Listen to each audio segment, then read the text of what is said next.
আপনি যদি অনুমতি দেন আমাদের অবস্থাটা আমরা একটু বলি যে আমাদের কাছে মনে হচ্ছে যে নির্বাচন সংস্কার মানে কিছু বলা হচ্ছে যে কিছু যৌক্তিক সংস্কার করে যদি নির্বাচনটা না দেওয়া হয় তাহলে বিএনপি যখন ক্ষমতায় আসবে বা অন্য কেউ যখন ক্ষমতা আসবে তারাও আসলে একই সরকারের সমান ফেসিস্ট হতে পারে, গত সরকারের সমান। তো সেইটা চিন্তা করে তাদেরকে সংস্কারের কথা বলা হচ্ছে। আমি এটার সঙ্গে একেবারেই একমত নই। আমি ঘোরতর আপত্তি জানাচ্ছি, তীব্র প্রতিবাদ জানাচ্ছি। বিএনপির সঙ্গে ফ্যাসিস্ট আওয়ামী লীগের তুলনা করার কোনো কারণই থাকতে পারে না। কারণ বিএনপি ইজ এ পার্টি, যে দলটা বহুদলীয় গণতন্ত্র নিয়ে এসেছে। আওয়ামী লীগ একদলীয় শাসন ব্যবস্থা 22 সালে ছিল, আমরা বহুদলীয় গণতন্ত্র নিয়ে এসেছি। আমরা সংসদীয় গণতন্ত্র নিয়ে এসেছি, ম্যাডাম জিয়া নিয়ে এসেছেন। আমরা তত্ত্বাবধায়ক সরকার বিধান পাশ করেছি পার্লামেন্টে, এবং আমাদের কাছে ফ্যাসিস্ট আবার এখন পর্যন্ত তো প্রশ্নই উঠতে পারে না। আমাদের যে পার্টির স্ট্রাকচার, আমরা যে কাজ করেছি সেগুলো সমস্ত গণতন্ত্রের পক্ষে গেছে, এবং 14 বছর লড়াই করেছি তো ফ্যাসিস্ট হওয়ার জন্য নয়, গণতন্ত্রকে প্রতিষ্ঠা করবার জন্য। সুতরাং এই কথাগুলো যখন বলা হয় তখন এই কথাগুলো আমার কাছে মনে হয় যেটা আপনার শুধুমাত্র হয় কথার কথা বলার জন্য বলা হয়, অথবা বিএনপিকে আপনার ছোট করে খাটো করে দেখানোর চেষ্টা করা হয়।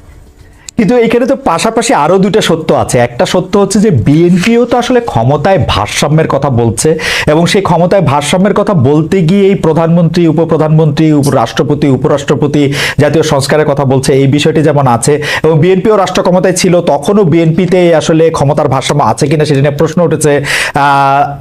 আবার আপনি যদি আমাকে অনুমতি দেন আমি বলবো যে বিএনপির একজন খুব গুরুত্বপূর্ণ শীর্ষস্থানীয় নেতা জনাব মওদুদ আহমেদ, আমি তাকে কোট করছি, তিনি লিখেছিলেন, আমরা ক্ষমতায় গেলে বিএনপি সাফল্য হবে আরো কম, কারণ দলটি শাসন কৌশলে কোনো উন্নতি হয়নি, দলটিতে নেই কোনো আত্মোপলব্ধি এবং আত্মসংশোধন শব্দ দুটির অস্তিত্ব। অর্থাৎ এরকম কথা আছে। মওদুদ আহমেদের কথাই যে আপনার চূড়ান্ত কথা তা তো নয়। জি, মওদুদ আহমেদ তার দৃষ্টিকোণ থেকে তিনি ওই কথাগুলো বলেছেন। আমি তো মনে করি যে কথাগুলো সঠিক নয়। বিএনপি একটা পার্টি, যে পার্টিটা আপনাকে গণতন্ত্রকে রিইন্ট্রোডিউস করেছে, মাল্টি পার্টি সিস্টেম ইন্ট্রোডিউস করেছে, আগে আমি বললাম, আর রিপিট করতে চাই না।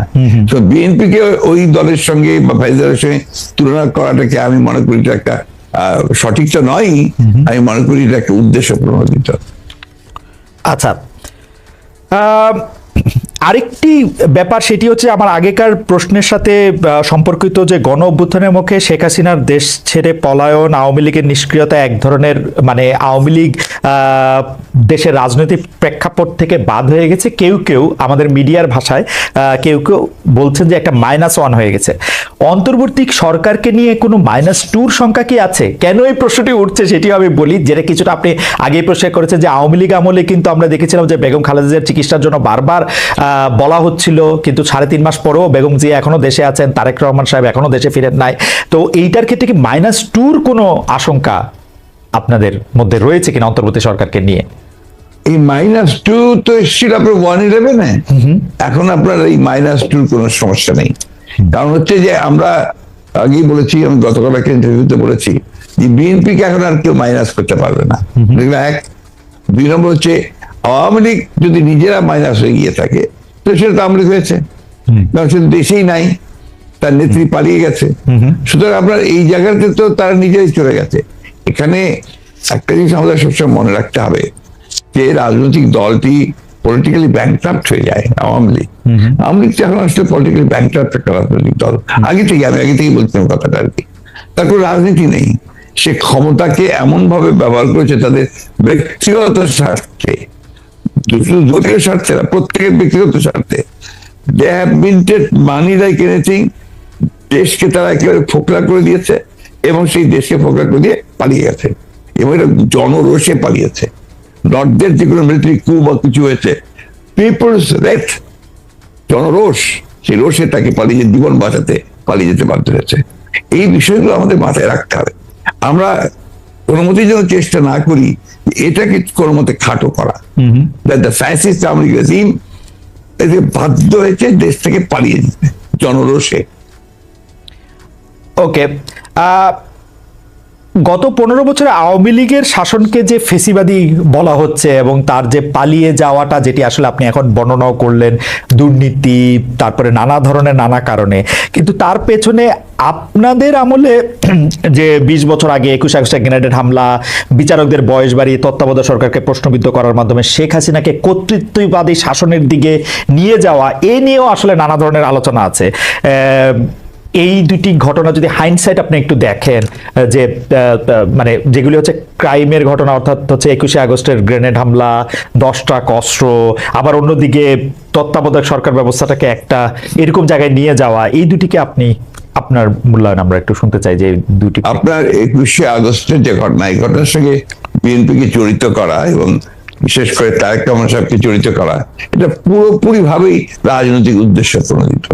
এটা কোনো মতেই বিএনপির সঙ্গে জড়িত তো নয়ই, বরঞ্চ আমি মনে করি যারা বিএনপিকে শত্রু হিসেবে চেনে তারা জড়িত, এবং এখানে বেনিফিশিয়ারি কারা হয়েছে সেই বিষয়টা আমাদেরকে অবশ্যই লক্ষ্য রাখতে হবে। 21 আগস্টের মামলায় who was the beneficiary? Beneficiary was Awami League. কারণ বিএনপি ক্ষমতায় থেকে সে এমন কোনো ঘটনা ঘটাবে কেন যে ঘটনাটা তার বিপক্ষে যাবে? এটা গেল 1 নম্বর।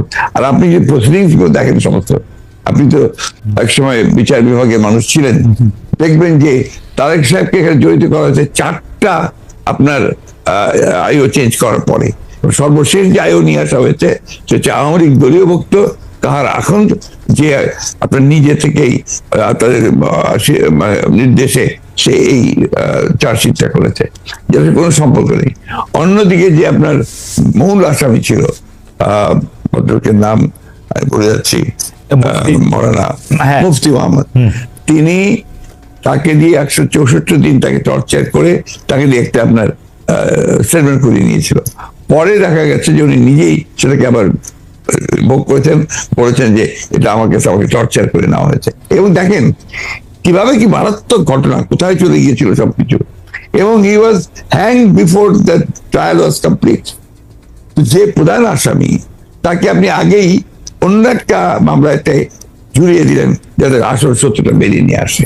এই কথাগুলো কিন্তু কেউ আপনার ইনভেস্টিগেটিভ জার্নালিজম করে না, যার ফলে এই বিষয়গুলো আসে। আপনারা পলিটিক্যালি জিনিসটাকে নিয়ে চেষ্টা করেন, ওটা গো ডিপ ইনটু ইট।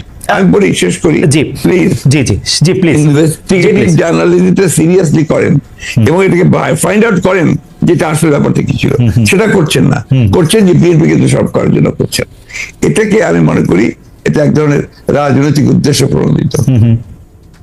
ওকে ওকে, আমি ইনভেস্টিগেটিভ জার্নালিজমের প্রসঙ্গে মানে আমি আপনাকে মাঝখানে ইন্টারাপ্ট করতে চাইনি, আমি শুধু বলতে চাইছিলাম যে এইটা তো আসলে আমাদেরও সীমাবদ্ধতা থাকে ইনভেস্টিগেটিভ জার্নালিজম যে আমরা করতে পারি নাই, কিন্তু এই কথাও তো সত্য যে বিএনপির আমলে আমরা একটা 21 আগস্টে গ্রেনেড হামলা পরে আমরা একটা জজ মিয়াকে দেখেছিলাম, যে জজ মিয়া একটা বানানো হতে পারে। আমি ধরে নিচ্ছি সেটা আপনার মনে করছে যে ভুল, আমিও ভুল ধরে নিচ্ছি, কিন্তু আপনারা তো পারতেন এখানে একটা ইনভেস্টিগেটিভ জার্নালিজম করে আসল সত্যটা উদ্ঘাটন করতে, সেটা তো করেনি। আমি আপনাকে আসল সত্যটা বলছি যেটা, সেটা আমি বললাম। আপনি এই জিনিসগুলো তো আপনারা কখনোই তুলে ধরবেন না যে 4 বার তা আইও চেঞ্জ করা হয়েছে, কখনোই তুলে ধরবেন না যে কার আকাঙ্ক্ষা দেওয়া হয়েছে যে আওয়ামী লীগের নমিনেশন চেয়েছিল, অবশ্যই তুলে ধরবেন। কখনোই তুলে ধরবেন না যে মুফতি মাহমুদকে বিচার শেষ হওয়ার আগে থেকে আপনার ফাঁসি দেওয়া হয়েছে। তো দিজ আর দ্য এভিডেন্সেস, যেখানে আপনি পরিষ্কার বুঝবেন যে একটা শুধুমাত্র সাজানো মামলা, তাকে এখানে জড়িত করার জন্য এই কথাগুলো এসেছে। তত্ত্বাবধায়ক সরকার ব্যবস্থা বাতিল করার জন্য বা তত্ত্বাবধায়ক সরকার ব্যবস্থাকে প্রশ্নবিদ্ধ করার জন্য বিচারকদের বয়স বাড়ানো এবং একজন বিচারপতিকেই আসলে তত্ত্বাবধায়ক সরকার ব্যবস্থার প্রধান করার লক্ষ্য নিয়ে সেইটা করার কারণে বিচার মানে এই পুরো বিধানটাই এটা দিস ইজ ইওর ন্যারেটিভ, এটা আমাদের ন্যারেটিভ নয়। আচ্ছা, আমরা মনে করি যে ওই সময় প্রয়োজন ছিল আপনার বয়স বাড়ানোর ব্যাপারটা, ওটা বাড়ানো হয়েছিল। ইট মে নট ওয়ার্ক, সেটা অন্য কথা। একটা জিনিস আপনি আবার ভুলে যাবেন না যে 1/11 আগে চক্রান্তটা একটা হয়েছিল। সেই চক্রান্ত হচ্ছে যে আপনাদের সেই 9/11 ঘটেছিল তার আগে, আর এখানে আপনার কিছু পশ্চিমা দেশ একসাথে হয়ে চুইজডে ক্লাব তৈরি করেছিল, একই সঙ্গে ভারতবর্ষ তার সঙ্গে যুক্ত হয়েছিল, এবং তাদের মূল টার্গেটটা ছিল জাতীয়তাবাদী শক্তিকে এখান থেকে নির্মূল করা। এবং যেহেতু তারেক রহমান সাহেব জাতীয়তাবাদী শক্তির উঠতি নেতা ছিলেন, হি ওয়াজ দ্য রাইজিং লিডার, সুতরাং তাকে আপনারা মেলাইন করার জন্য, তার ভাবমূর্তি নষ্ট করার জন্য একটা পরিকল্পিতভাবে এই চক্রান্তগুলো করা হয়েছে এবং এই ক্যাম্পেইনটা চালানো হয়েছে, হুইচ ইজ টোটালি পলিটিক্যাল। অন্তর্বর্তীকালীন সরকার আসলেই আমরা আমরা আমরা আমরা আমরা দেখি যে এইটার সাথে আসলে নানান আশকথা পাশকথা যুক্ত হয়। আপনি যেটিকে আন্তর্জাতিক চক্রান্তের কথা আগের সরকার মানে 2007 সালে সরকার বললেন, এবার অন্তর্বর্তীকালীন সরকারের আগমনটাও কি আপনার কাছে একটা চক্রান্তের বিষয় বলে মনে হয়? কারণ আমরা দেখি যে প্রশ্ন উঠতে পারে না, প্রশ্ন উঠতে পারে না। আমরা দেখি যে এবারকার অন্তর্বর্তী সরকারের যে আগমন, এটা একটা জনগণ ছাত্রদের একটা সম্মিলিত আপনার আন্দোলন, আপনার অভ্যুত্থানের ফলে। এখানে আপনি চক্রান্ত দেখছেন কোথায়? আমি এটাকে দেখছি যে এটা একটা বাংলাদেশের জনগণের একটা পুরোপুরিভাবে একটা বিপ্লবের আকাঙ্ক্ষা থেকে এটা এসেছে এবং সেখান থেকে এসেছে they want to get rid of this fascist government, Hasina government, the murderer। তার বিরুদ্ধে আজকে আপনার জনগণ ফুঁসে ওঠে। আপনি চিন্তা করে দেখেন, আপনি তো দেশে ছিলেন না, সেই সময় যদি দেশে থাকতেন তাহলে দেখতেন শিশু, নারী, বৃদ্ধ কেউ ঘরে ছিল না, সব বেরিয়ে পড়েছিল। কারণ এই ফ্যাসিস্ট আমেরিকার হাতে প্রায় শত শত হাজার হাজার ছেলে মেয়েরা নিহত হয়েছে, হত্যা করেছে। না, দেশে না থাকলেও আমি আসলে এই খবরগুলি সবসময় দেখছিলাম আমার নিজস্ব সোর্স থেকে, আমাদের লোকজন। এখন তো আমি মনে করি যে আমাদের সকলের উচিত, যারা আমরা দেশকে ভালোবাসি, গণতন্ত্রে বিশ্বাস করি, আমাদের এই বিষয়গুলোকে হাইলাইট করা। আমরা ফ্যাসিস্টদের যে বয়ান, যে বক্তব্য, সেই বক্তব্য যেন ফিরে না যায়। না, অবশ্যই আপনি যে প্রশ্নগুলো আনলেন এর সবই হচ্ছে আপনার ফ্যাসিস্টদের বক্তব্য। ওকে, আমি ওই সময়কার কথায় আমি আপনার কথায় একমত যে এই বয়ানগুলি আওয়ামী লীগ আসলে গত 15 বছর ধরে বিভিন্নভাবে বিভিন্ন মাধ্যমে এটি দিতে চেষ্টা করেছে। আমরাও আপনার মাধ্যমেই বা বিএনপির শীর্ষ নেতৃবৃন্দের মাধ্যমে সেটি আসলে আপনাদের অবস্থান জানতে চেয়েছি, আপনারা কনসিস্টেন্টলি আপনাদের অবস্থান জানিয়েছেন। আমি এই সময়কার কথায় আসি। এবারের যেটিকে আপনি জনগণ এবং ছাত্রদের আন্দোলন আপনি বলছেন, যে আপনার কাছে কি মনে হয় না যে এই আন্দোলনটি বিএনপির নেতৃত্বে হলে, বা বিএনপি যত বছর ধরে এই আন্দোলনটি করতেছিল সে বিএনপির নেতৃত্বে যদি আন্দোলনটি সফলতা পেত, তাহলে আসলে এই যে সরকার এবং সরকারের মধ্যে যে বিভিন্ন দুর্বলতার কথা আমরা শুনছি নানাভাবে, সেটি হতো না? আবার অন্যভাবে প্রশ্ন করলে যে এই আন্দোলনটিতে যে বিএনপি নেতৃত্ব দিয়ে সফল হতে পারলো না, সেইটাকে আপনি কিভাবে মূল্যায়ন করেন? দুটো জিনিস। একটা হচ্ছে যে এখানে আপনার বিএনপি নেতৃত্বে হলে অনেক ভালো হতো, বিএনপি নেতৃত্বে হয়নি এ কথাটা বলছেন কেন? বিএনপি তো এর মধ্যে শেষ দিন পর্যন্ত, শেষ মুহূর্ত পর্যন্ত ছিল। এই আন্দোলনে, এই ছাত্র জনতার আন্দোলন শুরু হয়েছে 2 মাস হলো, তার আগে তো আমরা মাঠে, এবং আমরাই আপনার মাঠেছি, আমরা জেলে গেছি, আমাদের 60 লক্ষ লোকের বিরুদ্ধে মামলা হয়েছে, আমাদের 700-এর উপরে মানুষ আপনার গুম হয়ে গেছে, ইলিয়াস আলী সহ। এইটা তো আমরা, আমাদের 15 বছর ধরে এটা চলছে এবং অকথ্য অত্যাচার নির্যাতন আমাদেরকে সহ্য করতে হয়েছে। এবং ছাত্ররা যখন এসছে তখন আপনার তারা যে প্রথমে কোটা আন্দোলন, তারপরে সেই হত্যা, পরে সাথে সাথে তারা আপনার এক দফা আন্দোলনে গেছে। We have given total support to them. আপনি সেই সময়কার পত্রিকাগুলো দেখুন, আমার বক্তব্যগুলো দেখুন। আমি প্রতিদিন সেই সময় আপনার প্রেস কনফারেন্স করেছি ওই কয়েকটা দিন। ওই দিন সম্পূর্ণ আমি ছিলাম। আমরা এখানে বিভক্তি আনতে চাই না। আমরা এখানে মনে করি এটা বিভক্তি না। আমি আমার বক্তব্যটা শেষ করে ফেলি ভাইয়া। জি প্লিজ প্লিজ। এটা হচ্ছে যে এই বিষয়টাকে আমরা এক করে দেখতে চাই। এখন যে কোনো ধরনের একটা মিসআন্ডারস্ট্যান্ডিং তৈরি হওয়া বা একটা ভুল বুঝবুঝি হওয়া, সমঝোতার অভাব হওয়া, এটা কিন্তু দেশের জন্য এই মুহূর্তে এতটুকু মঙ্গলজনক হবে না। না, এইটা আমি আপনার সাথে দ্বিমত পোষণ করছি না, কিন্তু আপনি বলছেন যে আপনি আসলে সাপোর্ট দিয়েছিলেন, আপনার সেই ব্যাপারে কোনো সন্দেহ নেই। আমরা প্রতিদিন আপনার বক্তব্য আমরা মিডিয়ায় দেখেছি, সরাসরি দেখেছি, বক্তব্য দেখেছি।